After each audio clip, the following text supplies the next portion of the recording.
Hello dear FPPRO customers and followers.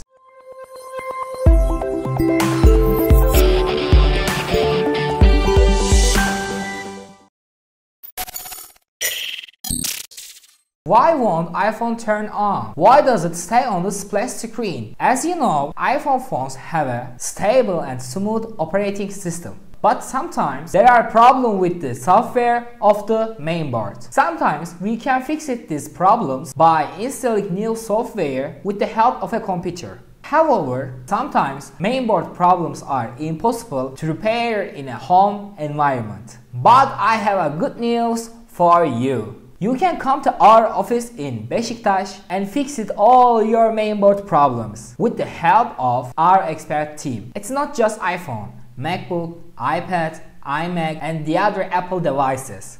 I want to see you in our office. Be aware of the quality. Thank you for watching the video and taking the time of us. Healthy days.